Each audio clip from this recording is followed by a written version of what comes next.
За сайн байцгаана уу та бүхэнд өнөөдрийн мэндийг хүргье. За өнөөдөр 8 сарын 19 буюу мягмар гараг болж байна. За өнгөрсөн 7 хоног болон энэ 7 хоногийн эхээр Украины дайныг зогсоох асуудал бол яригдсан байж байгаа. За тэгвэл хэдүүлээ өнөөдөр эхлээд Америк нэгдсэн улсын ерөнхийлөгч Дональд Трамп болон Путин хоёрын уулзалтын талаар бол товчхон яриа. Тэгэхээр энэ уулзалт дээр бол өндөр хүлээлтүүд бол явж исэн Украины дайныг зогсоох гэдэг иймэрхүү юм болж исэн боловч энэ уулзалт бол талаар болох шиг боллоо. Шалтгаан мэдээж Оросын холбооны улсын тавьсан санал. За энэ саналтай бол одоо юу гэдэг бүрэн нийцэд нийцэхгүй учраас энэ уулзалт бол талаар болсон байна. Энэ уулзалтыг зохион байгуулсан үндсэн шалтгаан бол Америк нэгдсэн улс хэрв энэ 7 хоногийн хувьд гэдэг өнгөрсөн 7 хоногийн ярьж байгаа шүү. 5 дахь өдрийн байдлаар ямар нэгэн одоо Украины дайтай холбоотойгоор хилцэл хийхгүй болвол хатуу хориг тамина гэдэг зүйлийг анхааруулгүйс тавьсан байсан.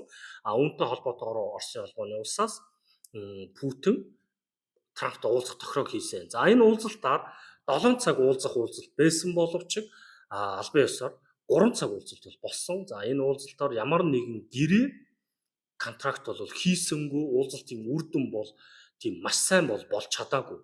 Гэхдээ үүнийг Дональд Трамп бол уулзалт бол амжилттай болсон гэдэг бол мэдээллийг өгсөн бол Оросын талаас бол ер нь бол Орос бол давуу талтайгаар бол оролцсон гэдэг ийм зүйлийг бол гаргаж ирж ярьсан байна.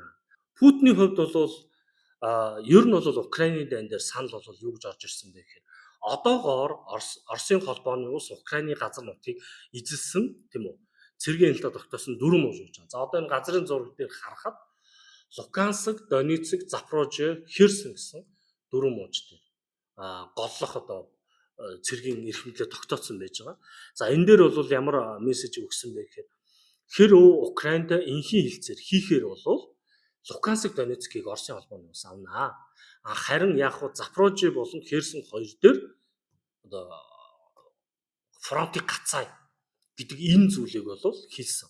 За өмнө бид нар 5 дахь өдрийн өгсөн ярилцгаар нөгөө газрын swap гэдэг зүйлийг ярьж ирсэн. Дональд Трамп swap бол байж болно гэдэг зүйлийг ярьж ирсэн. За тэгвэл энэ гэсэн үг байхгүй. Нэгсэндээ swap нь юу вэ гэхээр Украин улс Луганск, Донецкийг хүлээн зөвшөөрөөд Запорожье, Херсоныг бол Украин авна гэдэг энэ тохироо гэсэн үг байхгүй. Энэ саналыг нь бол Дональд Трамп өгөөсгөөгүй, хориглоогүй байж болно гэдэг зүйлийг бол хэлсэн байж байгаа. За дээрэс нь үндсэн хуулинд өөрчлөлт оруулаа гэдэг зүйлийг бол ярьсан байна. За дээрэс нь нөгөө л санал Украин улс хизээш НАТОд элсэх ёсгүй гэдэг саналыг дахиж тавьсан байж. Дональд Трампын хувьд бол ерөнхийдөө Оросын холбооны улсын саналыг сонсон. Дональд Трампын эхний үзэл юу байсан бэ гэхээр гал зогсоох хилцээр гэдэг зүйлийг бол ярьж ирсэн. Хилцээр Орос Америк хоёр уулзахаас өмнө. Харин уулзалтын дараагаас бол үндсэндээ энхийн хилцээр гэдэг зүйлийг ярьж хэлсэн.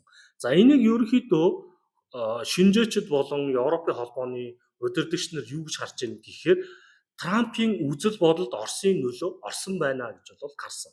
Яг тэгэхээр өмнөх нь юу байсан? Гал зогсоох байсан бол одоогийнх нь урт хугацааны энхийн хилцээр. Урт хугацааны энхийн хилцээр гэдэг зүйлийг мэдээж Оросын холбооны улс ярьж хэлсэн. За бид нар санаж байгаа бол 30 хоногийн гал зогсоох төр одоо гэрээ мэрээ гэдэг Европ, Америк нэгдсэн улсаас болон Украины талаас тавьж байхад энийг бол Путин эсэргүүцэж байгаа бид нар мэдж байгаа. Тэгвэл энэ удаагийн уулзалтаар тэрнийхэн ойлголтыг задлж ярьсан байна. Энэ нь юу байсан бэ гэхээр төр зүрийн гал зогсоох бол асуудал шийдсэн асуудал биш ээ.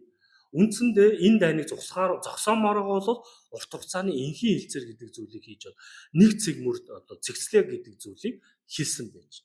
За ингээд энэ уулзалт бол үндсэндээ 3 цагийн хугацаатай болоод тодорхой Украины дайн дээр шийдэл гарахгүйгээр дууссан юм уулзалт болсон байна. За тэгвэл нэгд өдөр буюу өчигдөр Украины ерөнхийлөгч Зеленский, Европын холбооны комиссийн дарга Урсула, за дээрэс нь Францын ерөнхийлөгч, НАТОгийн тэргүүн, Их Британий ерөнхий сайд, за дээрэс нь Германы канцлер гихмчлэнгийн хүмүүс 5-6 хүний бүрэлдэхүүнтэй Дональд Трамптай 2 цагийн уулзалтыг хийсэн байна. За энэ бол нэлээд том хэмжээний уулзалт. Европын холбооны тэргүүнүүд болон Украины ерөнхийлөгч гэдэг болов. За энэ уулзалтаар мэдээж Дональд Трамп өөрийн Оросоос авсан саналыг мэдээж Зеленский болон Европын холбоонуудад тавьсан. За тэгвэл эндээ Зеленский ямар суурь баримтсан бэ гэхээр үндсэндээ Путин бол түрэмгийлэгч гэдэг зүйлийг тохон цэмгэлж ахиж хэлсэн. Дээрэс нь хизээж Украин улс газар нутгаа хуваах асуудал дээр хизээч хүлээн зөвшөөрөхгүй гэдэг зүйлийг бол хэлсэн байна. Зеленский болохоор. За энийг нь болохоор Дональд Трамп бол тийм эсэргүүцсэнгүү. Тэгтээ хэрэв инхийн хилцээр хийх гэж байгаа бол жоохон уян хатан байх хэрэгтэй шүү гэдэг зүйлийг бол санал хэлсэн байна. За энэ юу вэ гэхээр Оросын холбооны тавьж буй саналыг бас бодолцож үзээрэй гэдэг зүйлийг хэлсэн. Гэтэл хоёр тал хоёулаа хатуу байр суурьтай байгаад байна.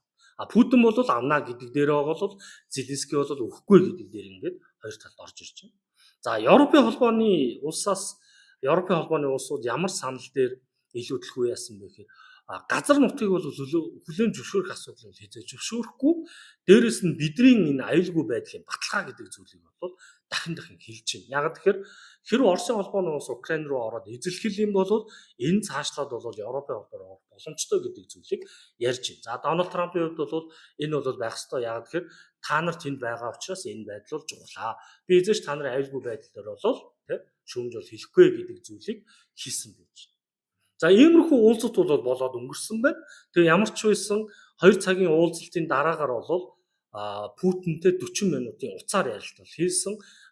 Гол зорилго нь юу вэ гэхээр гурван талт хилцээр хийхдэггүй юу гэдэг асуудал дээр Оросын холбооны улсаас бол байж болно гэдэг зүйлийг бол хэлсэн болов Зеленский бол уулзъя гэдэг ийм саналыг тавьсан. За ингээд ямар ч байсан Америк нэгдсэн улсын засаг захиргаанаас 8 сарын 22-нд гэхэд энэ гурван улсын гурван талт уулзалтыг хийх ийм зүйлийг бол ажлыг хийгдэж эхэлж байна.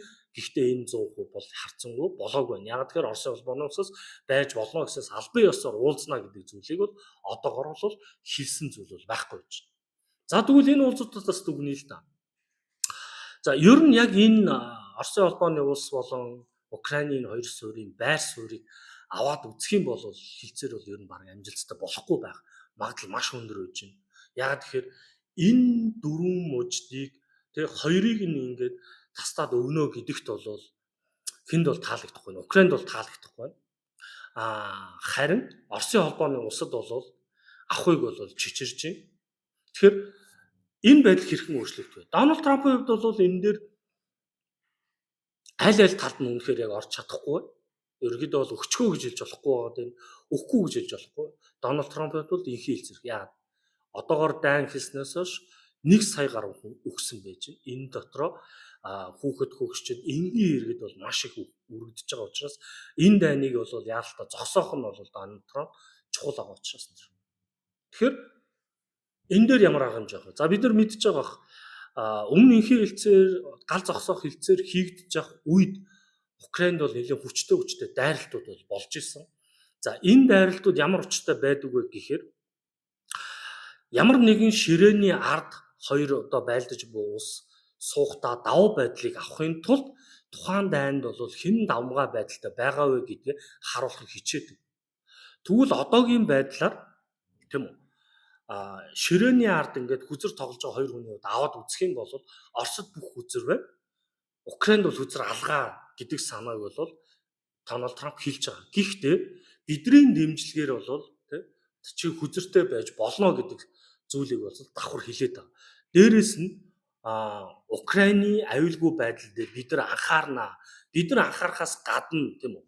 Европын холбоо энэ асуудал дээр Америкээс илүү одоо оролцох хэрэгтэй. Та нар одоо илүү одоо юу гэдэг хүзрийг авч ингэж оролцоо гэдэг зүйлийг бол анхааруулж бас хэлсэн ийм зүйлээ. Тэгэхээр энэ хоёрын хилцээр суухаас өмнө энэ дайны байдал аль тал нь илүү давмгай гэдгээс хамаарч энэ хилцэл дахиж өөрчлөгдөнө. Мэдээж энэ өөрчлөлт гарахгүй байх юм бол Дональд Трампт бол нэг талдаа гарахаас өөр аргагүй байдал бол очих байх. За мэдээж энэ нэг талдаа очих байрал нь Украин улс байх магадлал өндөртэй. Шалтгаан нь Украин улс энэ уулзалтан дээр 90 тэрбум долларын үнэтэй зэвсэглэл авах санал бол тавьсан. За үүнийг бол Дональд Трамп өгүүлсгээгүй. Ийм зүйл бол болсон байна. За тэгээд дараагийн энэ уулзалт, гурван талт уулзалт болох уу болохгүй юу? Болвол юу ярих вэ? Украины дайны асуудал хэрхэн цаашаа яаж шийдэгдэх үү гэдгийг бол бидэрт харах үлдэж байгаа шиг байна. За тэгээ өнөөдрийн дугаарыг үүгээр өндөрлөе.